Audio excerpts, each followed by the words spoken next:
Olá, professor Giancoli, aqui é o Gabriel. Eu vou explicar um pouquinho da parte do front, do app.jsx e do app.css. Então aqui temos algumas importações, né? No app.css ele vai puxar a parte de design, as rotas, o carrossel do Bootstrap, através do terminal que a gente usou o npm install. E aqui outros imports de outras classes como alugados, menu, carros, usuários e o header. Algumas imagens que a gente utilizou também. E aqui no código, bem simplificadamente falando, temos a parte do menu, temos o nosso carrossel e temos algumas informações sobre a empresa. Já na parte de CSS temos algumas coisas do body, do H1, do carrossel, da imagem do carrossel, a estilização e a estilização da imagem do carrossel. Eu vou falar sobre a parte alugados. Aqui tem toda a parte de importação, desde o React até a parte das tabelas e também a parte das imagens. As consts definem essas variáveis como data, error e loading. Os effects sendo usados para a chamada da API e o fetch com a URL. Aqui tem toda a validação, seria essa parte de baixo. E se tudo der certo, ele retorna. Aqui também uma outra parte de validação. E no return é o que seria que vai para a tela, como a parte alugados, as mensagens serão exibidas caso tudo tenha dado certo. E aqui seria a outra parte que é exibida na tela, como são as informações que vêm direto do banco. Que tudo aqui é puxado pelo mapa, pelo item. E para finalizar, se der algum erro, vai ser exibida essa mensagem, que seria essa parte de loading. E no CSS foi basicamente só para colocar as coisas lado a lado. Um CSS bem simples, mas eficiente, que põe tudo lado a lado.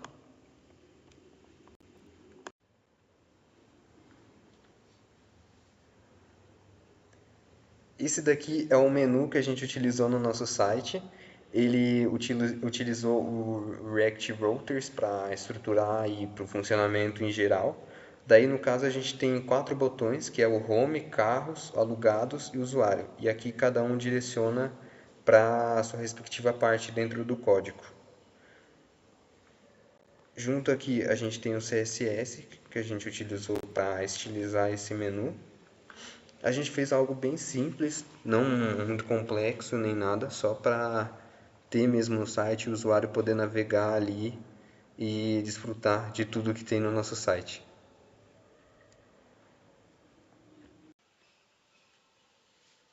Esse daqui é o código da nossa parte do carros. Todos os códigos que a gente fez dessa parte do front, eles seguiram um padrão. Então ele tem aqui o useEffect, que conecta com o back e puxa tudo que está no banco de dados lá do back.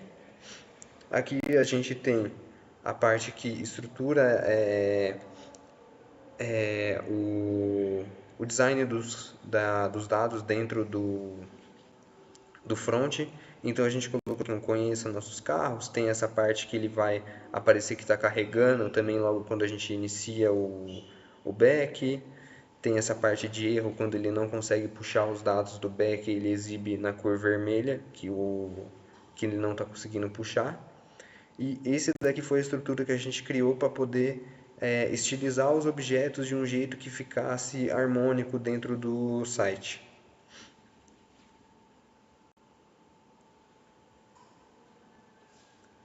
E esse daqui é o CSS da parte dos carros. Também a gente procurou fazer algo mais simples, tanto pelo tempo que a gente tinha, tudo, e a gente chegou nesse resultado.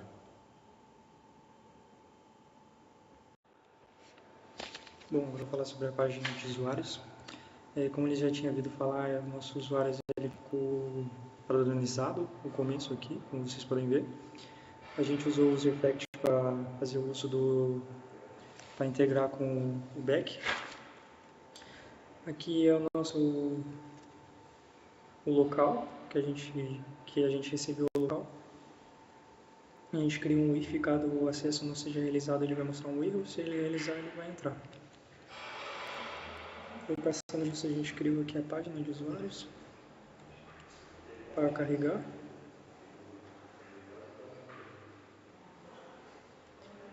Daí, aqui está a nossa parte para a utilização do CSS dentro do banco de dados. E é isso. Daí eu vou mostrar a parte para vocês do alugado do usuários do CSS. Não foi nada muito complicado, mas não deixando de ter ficado bem interessante o site. E é isso, gente. Aproveitando e falar um pouco do back-end aqui. Então a gente tem as importações aqui do SQLite. Aqui na classe o usuário, o def init está puxando as informações que vêm do app para inicializar o banco. E aqui a gente tem as três funções: inserir usuário, def mostrar todos os usuários, e também temos a def deletar usuários.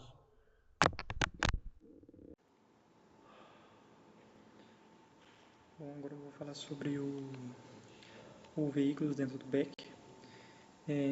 A gente criou uma classe veículos aqui para integrar com o back e um self app para entrar dentro do banco de dados. A gente fez para inserir o veículo, a gente fez o ID veículo, marca, modelo, placa, tipo do combustível e preço do veículo. A gente fez um insert para colocar todos os dados do veículo. Daí a gente deu um commit para salvar, claro. Daí a gente fez para mostrar o veículo. A gente usou um select veículo. Daí a gente, para deletar o veículo, a gente deleta o veículo usando o ID dele, o ID do veículo. Ele só é deletado a partir de você inserir o ID dele. E é isso.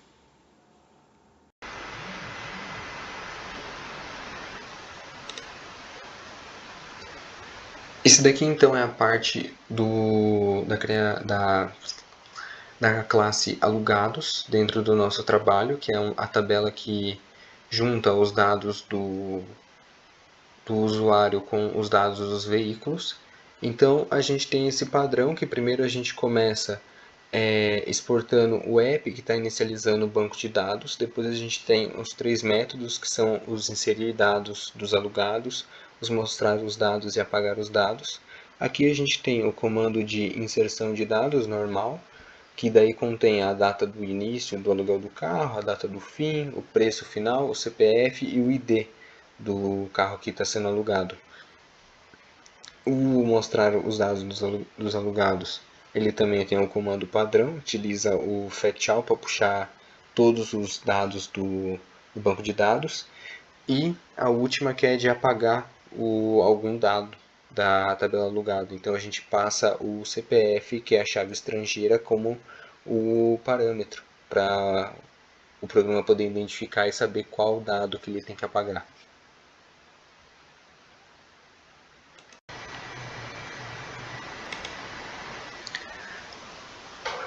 Esse daqui é o nosso arquivo dbconfig, que ele serve para configurar o banco de dados e criar todas as tabelas. Então aqui a gente tem o inicializador, que ele já faz a conexão com o SQLite e cria a tabela locadora veículos.db, que é o nosso banco de dados.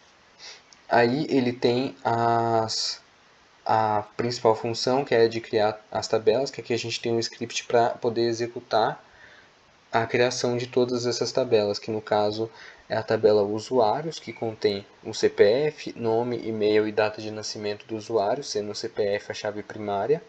Na tabela de veículos, a gente tem o ID do veículo, que é a chave primária dessa tabela, a marca, a placa, o tipo de combustível e o preço do veículo. E a última tabela, a tabela alugados, a gente tem a data de início desse aluguel, a data do fim dele, o preço final, o CPF, que é o CPF de quem está alugando esse carro, o ID do veículo que está sendo alugado, e ambos esses dois, tanto o CPF quanto o veículo, são chaves estrangeiras. No caso, o CPF ele referencia o CPF do usuário e o ID do veículo referencia o ID do veículo.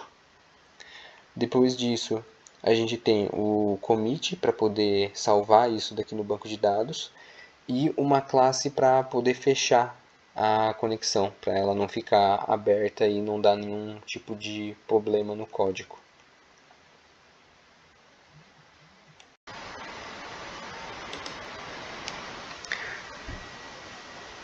Agora falando um pouquinho sobre o nosso arquivo principal de Python, que é o main, a gente tem primeiro aqui as importações de todas as classes que a gente está utilizando e também a importação do Flask e do Flask Cores para poder conectar com o front-end. Aqui a gente tem as instâncias das classes, todas elas a gente passa o app como parâmetro porque ele está recebendo o banco, então ele está inicializando esse banco de dados. Com isso a gente cria as tabelas por aqui e depois disso a gente tem uma função aqui que tem um menu de opções desse banco de dados. Então a gente tem, por exemplo, nessas primeiras opções, inserir aluguel, mostrar os dados do aluguel, apagar os dados do aluguel. E embaixo a gente tem as mesmas coisas, só que para as tabelas de usuários e veículos. Aqui a gente tem o looping que roda esse menu para o usuário poder utilizar ele. E aqui a gente passa também cada método que a gente tem uma alteração, a gente passa por meio de variáveis os valores, como aqui no veículos, na parte de inserir veículos, a gente passa todas por variáveis que o usuário digita. Aqui a gente fecha o nosso banco de dados e depois disso a gente tem a conexão com o Flask. A conexão do Flask a gente resolveu fazer da seguinte maneira. Por buscar uma simplicidade maior nesse trabalho, a gente preferiu por utilizar somente a leitura dos arquivos JSON.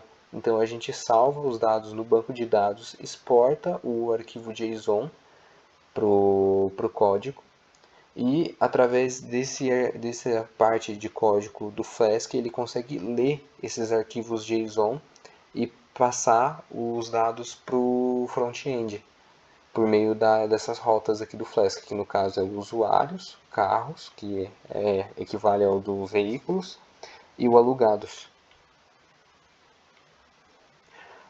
O único problema que a gente tem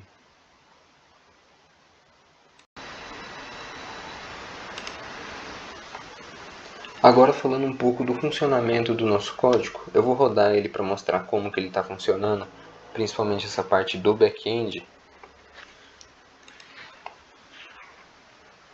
Então, primeiro quando o usuário roda, ele tem aqui a opção do menu no console. Então, eu vou testar com um deles. Eu vou inserir um em cada um.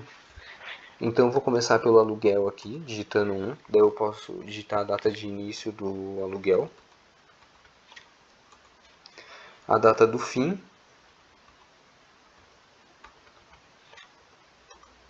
daí ele pede o preço do aluguel, o CPF de quem está alugando o veículo,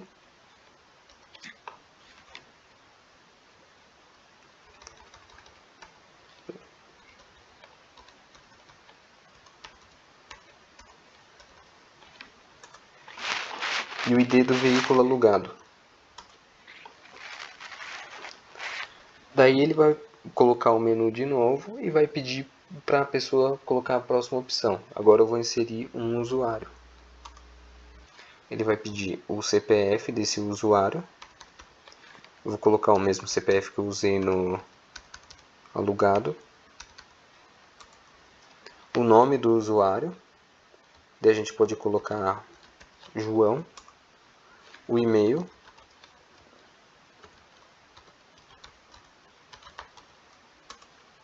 A data de nascimento. Eu vou colocar valores bem genéricos. Aí ele vai registrar aqui também. E eu vou adicionar um carro também, para a gente poder testar isso daqui.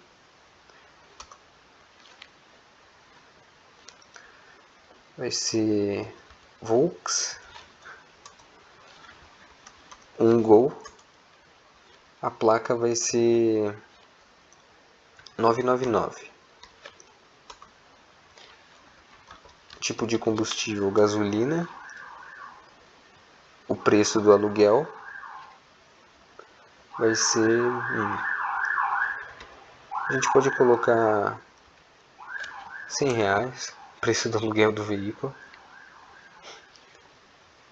Daí, se a gente clicar para mostrar os dados do aluguel, ele vai mostrar todos os dados aqui.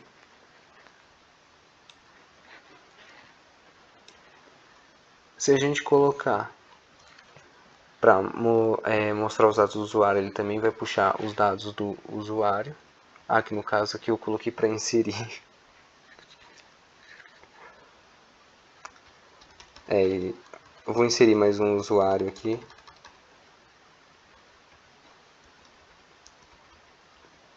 Vou colocar qualquer coisa só para testar.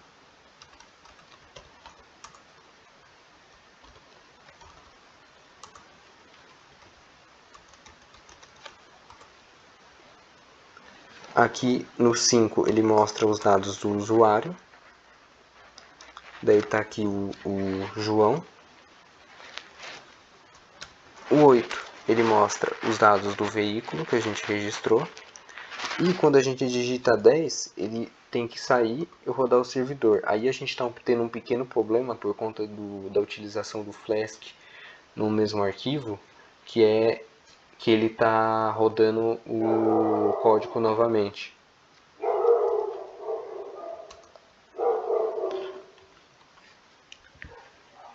Então a gente tem que digitar a opção 10 de novo para ele terminar de rodar o servidor.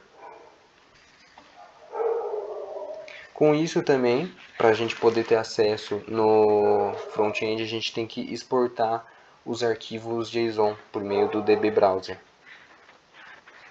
Então eu vou fazer a exportação aqui e eu já volto com o front-end para mostrar esses arquivos lá. Agora voltando aqui para mostrar a parte do nosso front-end. Essa daqui é a home do nosso site, como ficou. Tem aqui um carrossel que mostra duas imagens do nosso site. Tem um pouco sobre o site que a gente fez como se fosse uma apresentação da empresa para o usuário. Daí a gente tem o menu de home, que volta para home, que no caso ele não faz nada. O menu, o botão para ir para os carros. O botão para mostrar os alugados e o botão para mostrar os dados do usuário. Então, quando a gente clica aqui em carros, ele abre a parte de carros, daí ele tem essa foto aqui que a gente colocou e ele mostra os dados que a gente inseriu no back, que no caso são esses daqui, do carro que a gente inseriu. Quando a gente clica no usuário, ele já mostra, no alugados, ele já mostra a foto também dessa área e os dados que a gente inseriu lá na tabela alugados que vieram lá do back. E quando a gente clica no usuários, acontece a mesma coisa também.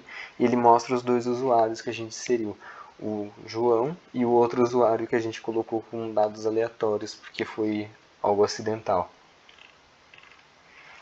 Então é isso. Esse foi o nosso trabalho semestral de Python junto com o React. A gente ficou bem feliz com o resultado e a gente espera que que os aprendizados que a gente ganhou com esse trabalho possam ajudar bastante a gente no futuro nessa jornada do curso. Muito obrigado.